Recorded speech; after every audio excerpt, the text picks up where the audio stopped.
আপনারা জানেন এখন সেফ এক্সিট নিয়ে নানান কথাবার্তা হচ্ছে। তো আমরা উপদেষ্টারা খুব নিশ্চিতভাবে জানি আমাদের কারো কোনো সেফ এক্সিটের প্রয়োজন নাই। জাতীয় নাগরিক পার্টি এনসিপির আহ্বায়ক নাহিদ ইসলাম উপদেষ্টা পরিষদের একাংশের বিরুদ্ধে তীব্র ক্ষোভ প্রকাশ করে তাদের বিশ্বাসঘাতক আখ্যা দিয়েছিলেন।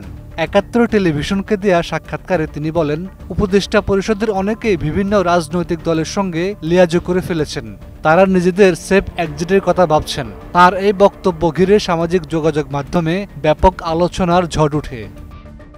নাহিদ ইসলামের এমন বক্তব্যের পর উপদেষ্টা পরিষদের সদস্য সৈয়দা রেজওয়ানা হাসান, শারমিন এস মুর্শিদ, আসিফ মাহমুদ সজীব ভূঁইয়া এবং ডক্টর আফম খালিদ হোসেনের প্রতিক্রিয়ার পর এবার নিজের অবস্থান স্পষ্ট করলেন আইন উপদেষ্টা ডক্টর আসিফ নজরুল।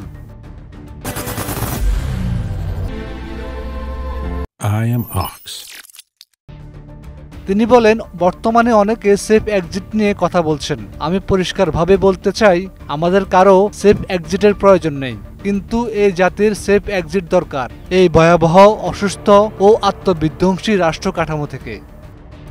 আসিফ নজরুল আরও বলেন, গত ৫৫ বছরে আমরা যা দেখেছি, দুঃশাসন, বিচার বহির্ভূত হত্যা, দুর্নীতি, ব্যাংক লুট, এসব থেকে মুক্তি পেতে হলে রাষ্ট্র ব্যবস্থার আমূল পরিবর্তন দরকার। উপদেষ্টারা নয়, জনগণই এখন সেফ এক্সিটের অপেক্ষায়। আইন উপদেষ্টা আসিফ নজরুলের এই বক্তব্যে নতুন করে আলোচনার সৃষ্টি হয়েছে।